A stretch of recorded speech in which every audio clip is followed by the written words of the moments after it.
She told him no sex because she was on her period. Moments later, she laid bleeding on her bedroom floor. A 26-year-old Ghanaian fashion designer, known for her vibrant dresses, killed by the man who said he loved her, all because she refused him sex while menstruating.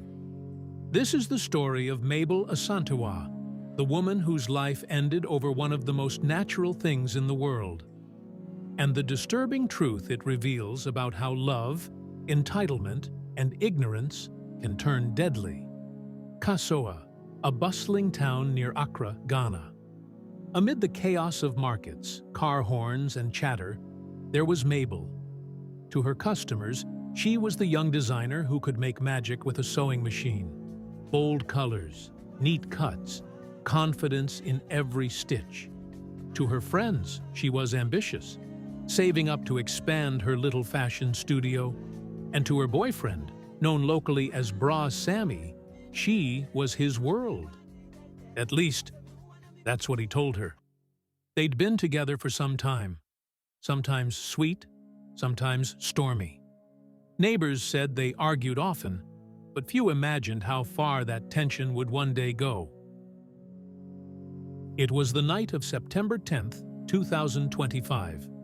The two were together at Mabel's home in Kalabuli Chinese, a quiet community near the Tuba toll booth outside Kassoa.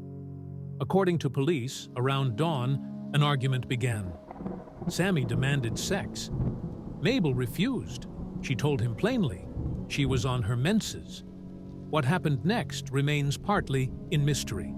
But neighbors heard shouting, and then silence. Moments later, screams. When they rushed in, Mabel was found stabbed multiple times. Some reports say she was attacked in the washroom where she'd gone to bathe. Police investigations into Mabel Asantewaa's death revealed a chilling and deeply distressing scene. When the crime scene management unit arrived, they found her body lying in a pool of blood on the bedroom floor. The room showed signs of a struggle, and preliminary forensic findings confirmed she had been stabbed in the neck by her partner, Samuel, in a sudden burst of violence after an argument. The blood patterns indicated the attack happened quickly, with little chance for her to escape or call for help. Neighbors later told police they heard the argument escalate. Raised voices, a thud, and then Mabel's desperate cries. Several of them rushed toward the house, but Sammy had bolted the door shut from the inside. They pounded on it, shouting his name, trying to force their way in, but the yelling inside had already gone silent. By the time they managed to break the door open, the room was still. Mabel lay motionless in the blood-soaked bedroom, and Sammy was slumped nearby, unconscious, after reportedly drinking poison in what appeared to be an attempted suicide. Officers secured the scene, recovered the knife, and began piecing together the final tragic minutes of Mabel's life. The weapon, a kitchen knife. The killer, still there. Sammy had swallowed poison in what looked like an attempt to end his own life. He collapsed beside her body, foam forming around his mouth. Neighbors called the police. Within minutes, officers from the Waja Divisional Command arrived. They found Mabel already gone. Sammy, barely alive, was rushed to the Amanfrom Polyclinic under police guard. The crime shook the community. A young woman, murdered over a moment of refusal. Police cordoned off the house. Crime scene investigators marked the bloodstains on the floor, the walls, the bathroom tiles.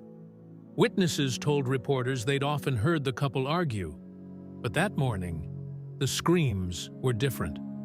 One neighbor said, "I heard her cry for help, then it went quiet. By the time we forced the door open, she was lying there, lifeless." By the next day, the story dominated Ghanaian headlines. Man stabs girlfriend to death after she refused sex due to menstruation.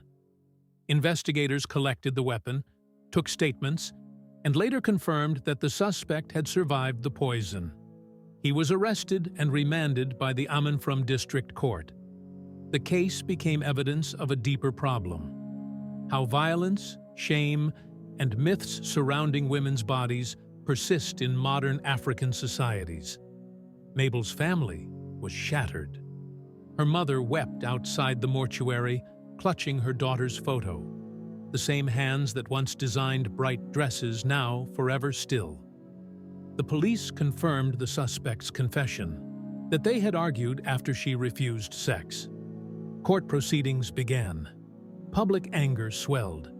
Across social media, women demanded justice and more: understanding, empathy, and respect. On X, Twitter, one user wrote, "Women are dying because men can't take no. Periods are not a sin." The phrase trended for days. To understand this story, we must go beyond the crime. In many parts of Africa, menstruation is still treated with discomfort, secrecy, even shame. Some men are taught to see it as dirty, others use it to control or humiliate women. But what happened to Mabel exposes something darker: the belief that a woman's body is not her own. That sex is an entitlement, not a choice. Her death isn't just about jealousy or rage, it's about ignorance and power. It's about a society that still teaches men to equate rejection with disrespect, and women to apologize for their own biology.